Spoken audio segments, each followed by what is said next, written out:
guys, mega love shout out. Welcome back to my channel. For today's video, gagawa lang ako ng short reaction para dito sa isang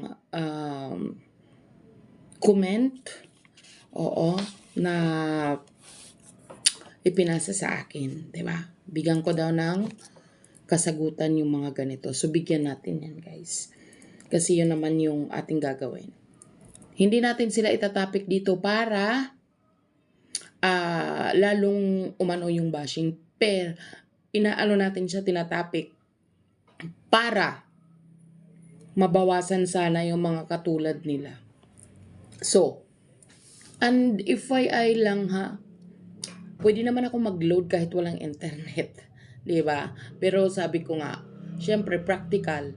Pwede, bakit tayo load ng load kung mayroon naman tayong line ng internet? Kailangan nila ayusin kasi nasira, diba? Ganun. Pero pwede tayong mag-load para makapag-live. Ganun. Di ba? So, balik tayo. Meron ako nabasang comment.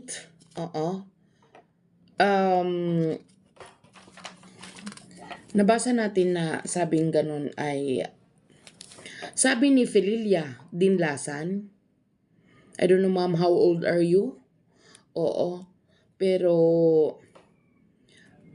hindi ko alam kung saan nanggagaling itong mga pinagsasabi mo. Kung mayroon ka ditong basis, kung mayroon kang basihan, may kurong kang pinanghahawakan, may alam ka especially kay Krishna personally. Sabi ni Felilia Dinlasan, hindi totoong mahal ni Krishna si PB. Ginamit lang para sariling interest.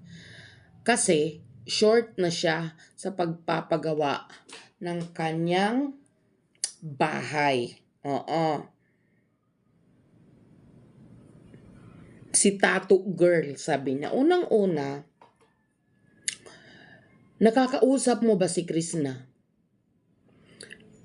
Pangalawa, did she inform you personally na siya ay kapos na or low budget na sa kung ano man project niya? Pangalawang tanong yun.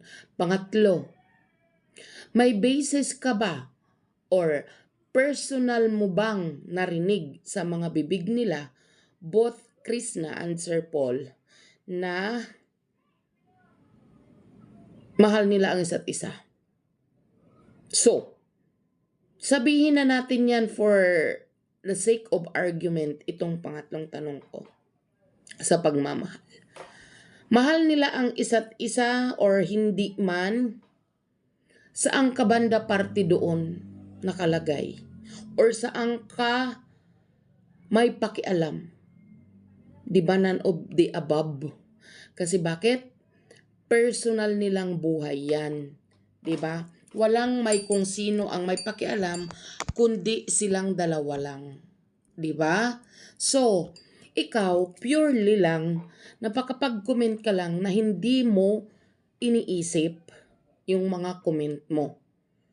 So, ang labas dito sa iyong comment ay fake news ka.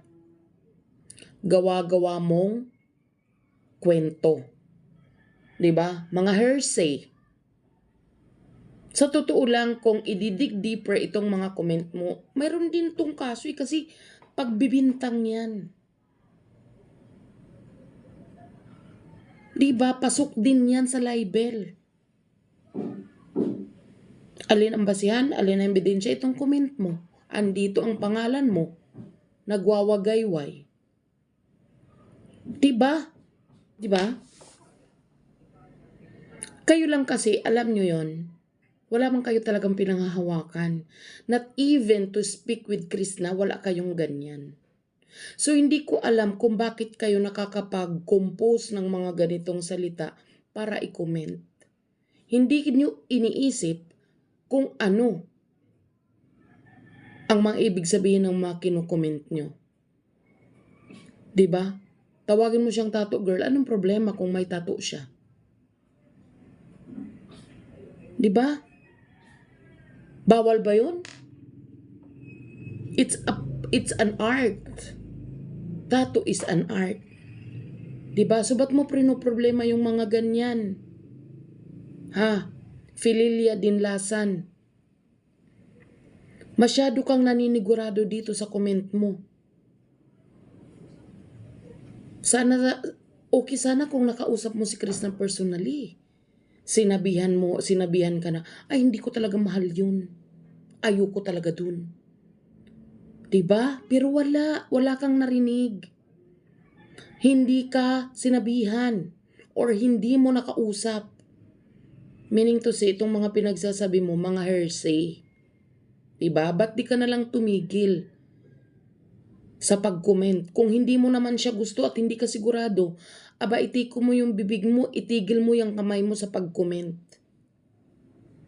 Or wag ka na lang mag-comment. Diba? Kung ano man yung mga ginagawa niya, pinagplanuhan niya yan. For sure. Kasi hindi naman yun siya papasok sa mga ganong bagay if she's not ready enough.